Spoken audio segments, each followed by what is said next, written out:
বন্ধুরা তোমরা কেমন আছো? আমি আজকে মিনি কিচেনে কি রান্না করেছি কদিন পুঁটি মাছ। এই পুঁটি মাছ রান্না করার জন্য কি নিচ্ছি কদিন পেঁয়াজ কুচি আর লঙ্কা কুচি। খুবই সোজা রান্না, খুবই তাড়াতাড়ি হয়ে যাবে রান্নাটা। দেখছি আমি তোমাদের কষ্ট বুঝি, বুঝলা? তোর জন্য ঝুট ঝামেলা ছাড়া যেসব রান্নাগুলো সেইগুলোই তোমাদের দেখায়। চলো তাহলে ভিডিওটা শুরু করা যাক। ভিডিওটা স্কিপ না করে শেষ পর্যন্ত দেখতে থাও, অর্ধেক দিয়ে আবার দৌড় দিয়ে না। প্রথমে রান্না করার জন্য কি করবা কদিন, প্রথমে রান্নাঘরে যাবা, রান্নাঘরে গিয়ে উনুনটা ধরাবা, তারপর উনুনের উপরে কড়াইটা বসাবা। তারপরে দেখবা রান্নাটা এমনি এমনিই হয়ে গেছে। তোমরা আবার এইভাবে না, বুঝলা তো? রান্না করতে হয় নিজের। এদিকে কড়াইটা গরম হতে থাকুক, ততক্ষণ আমি মাছের গায়ে দিয়েছি পরিমাণ মতন লবণ, তার সঙ্গে দিয়েছি পরিমাণ মতন হলুদ গুঁড়ো। তারপরে মাছের গায়ে লবণ হলুদটা মনের মতন করে ভালো করে কিছুক্ষণ মাখাতে থাকো। মনের মতন করে মাছের গায়ে হলুদ লবণ মাখানো হয়ে যাবার মাছটা এভাবে কিছুক্ষণ ঢাকে দাও। দিয়ে দাও, কড়াইটা কিন্তু গরম হয়ে গেছে। তারপর কড়াইয়ের মধ্যে দিয়ে দিলাম পরিমাণ মতন সরষের তেল। তেল দেওয়া হয়ে যাওয়ার পর এবার কড়াইটা কিছুক্ষণ ভালো করে গরম করে নিতে হবে, নয়তো মাছগুলো লেগে যাবে না কড়াইতে। কিছুক্ষণ পর কড়াই তেলটা গরম হয়ে গেলে তেলের মধ্যে দিয়ে দিলাম হলুদ লবণ মাখানো মাছগুলো এক এক করে। পুঁটি মাছের তরকারি রান্নারও দরকার পড়ে না, পুঁটি মাছ ভাজা আর লঙ্কা ভাজা এই দিয়ে তো ভাত খাওয়া হয়ে যায়। তোমরা কারা কারা পুঁটি মাছ খেতে ভালোবাসো অবশ্যই কমেন্ট করে কিন্তু আমায় জানাও। আমি জানি একটু পুঁটি মাছ কাটতে একটু অসুবিধায়, তাও খাতে তো ভালো লাগে বলো। বন্ধুরা তোমরা যদি এখন আমার চ্যানেলটা সাবস্ক্রাইব না করে তো অবশ্যই মনে করে আমার চ্যানেলটা সাবস্ক্রাইব করে দাও। যদি তোমাদের কাছে ভিডিওটা ভালো লাগে তাহলে ভিডিওটা লাইক করে দিও। পাশে থাকা বেল আইকনটা অবশ্যই মনে করে প্রেস করে রাখো, যাতে আমার পরবর্তী ভিডিওর নোটিফিকেশন সবার আগে তোমার কাছে পৌঁছায়। মাছগুলো কিন্তু একটু সময় নিয়ে ভাজতে হবে, মাছগুলো আমি লাল লাল করে ভাজে নেব। এইগুলো কিন্তু আমাদের পুকুরি মাছ, বুঝলা? তোমার দাদু ধরিস এই সব কটা মাছের পেটে না ডিম আছে জানো, ভর্তি ভর্তি। মাছের পেটে ডিম থাকলে মাছগুলো একটু সাবধানে করতে হয়, বুঝলা? তো আমার মতন পাবলিক উঠলে তো ডিম সব বের করে ফেলাই দেবে।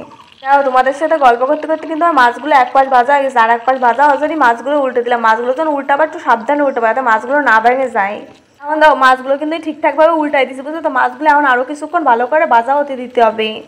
পুঁটি মাছ কিন্তু অনেক রকমভাবে খাওয়া যায়, বুঝলো তো? সর্ষে পোস্ত ভাতে খাওয়া যায়, তারপর পুঁটি মাছের জাল খাওয়া যায়, আরও অনেক রকমভাবে খাওয়া যায়। কিন্তু আমি যেভাবে রান্না করতেছি একটু অন্যরকমভাবে রান্না করেছি। এখন দাও পুঁটি মাছগুলো কিন্তু ভাজা হয়ে গেছে, আমি এক এক করে পুঁটি মাছগুলো থালের পরে তুলে নেব।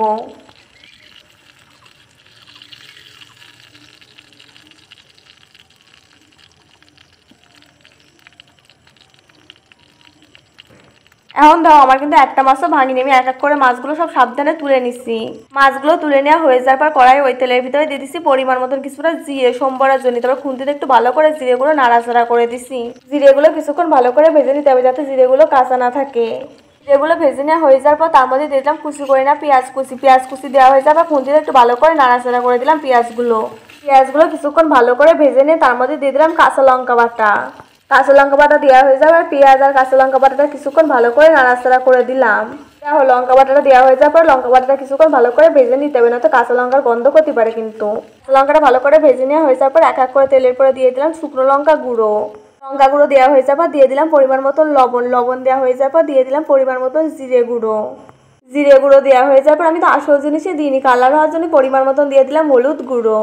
দেখো আমার কিন্তু আমার সব গুঁড়ো মশলা দেওয়া হয়ে গেছে। এখন সব মশলাগুলো কিছুক্ষণ মনের মতন করে ভালো করে কষায় নিতে হবে।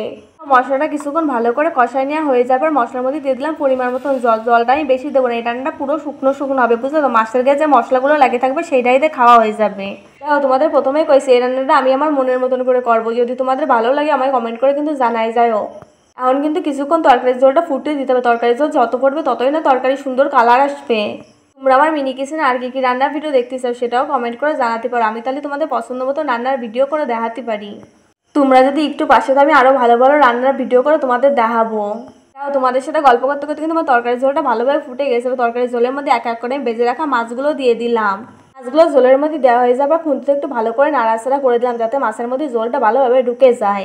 এখন তরকারিতে মাছগুলো দেওয়া হয়ে গেছে, এখন তরকারিটা কিছুক্ষণ ঢাকে দেবো, তাই তরকারিটা ভালোভাবে তাড়াতাড়ি করে রান্না হয়ে যাবে। কিছুক্ষণ পর তরকারিতে সরাটা তুলে নিলাম। এখন তরকারি কালার আইছে কত সুন্দর। আমি তো প্রথমেই কইছি তরকারির ঝোল এতটা রাখবো না, তরকারির ঝোল আরও শুকাই পড়বে, তাই একটু খুন্তিতে ভালো করে নাড়াচাড়া করে দিলাম। কিছুক্ষণ পর তরকারি কালার আইছে কত সুন্দর, তরকারির ঝোলটাও কিন্তু অনেকটা কমে গেছে। তরকারিটা নামানোর আগে তরকারির উপর দিয়ে দিলাম অল্প পরিমাণে কিছুটা চিনি। তোমরা চিনি নাও দিতে পারো, যারা চিনি খাতে ভালোবাসো তারা দিও, আর যারা চিনি খাতে পছন্দ করো তারা দিও না। চিনিটা একটু খুন্তিতে ভালো করে নাড়াচাড়া করে দিলাম। তারপরে উপর দিয়ে দিলাম কিছুটা পরিমাণে কাঁচা সরষের তেল। নামানোর আগে অল্প একটু পরিমাণে কাঁচা তেল দিয়ে দিচ্ছি, উপর দিয়ে খাতে আরও বেশি ভালো লাগবে না। এখন কিন্তু আমার পুঁটি মাছ রান্না করা পুরো কমপ্লিট। তোমাদের কার কার দিয়ে খাতে ইচ্ছা করতে তারা চলে আসতে পারো। এবার আমি তরকারিটা সুন্দর করে থালের পরে ঢালে নিলাম, বুঝলা তো? সাবধানে একটু নামাতে হবে যাতে মাছগুলো না ভাঙে। আজকে মিনি কিচেনের রান্নাটা তোমাদের কাছে কেমন লাগছে অবশ্যই কমেন্ট করে কিন্তু আমায় জানাতে ভুলে না। আজকে যখন আমি ছাদের পরে রান্না করতেছি তখন কি পরিমাণে রোদ, পুরো গা জ্বলে আসছিল। রান্না শেষ না হতে হতে কোনতে মেঘ হয়ে বৃষ্টি শুরু হয়ে গেছে। আর কি করা যাবে। তোমাদের কাছে ভিডিওটা ভালো লাগলে লাইক, কমেন্ট, সাবস্ক্রাইব, শেয়ার করতে একদম ভুলবা না কিন্তু। এমনি আমার কপালটা খারাপ, আমি যে সময় একটু ভালো কিছু করতে যাই সেই সময় বৃষ্টি মিষ্টি চলে আসে, একাকার করে। তাও তো আজকে রান্নাটা শেষ করতে পারিস, আগের দিন তো রান্নাটা শেষই করতে পারলাম, তার আগে বৃষ্টি মিষ্টি শুরু হয়ে গেল।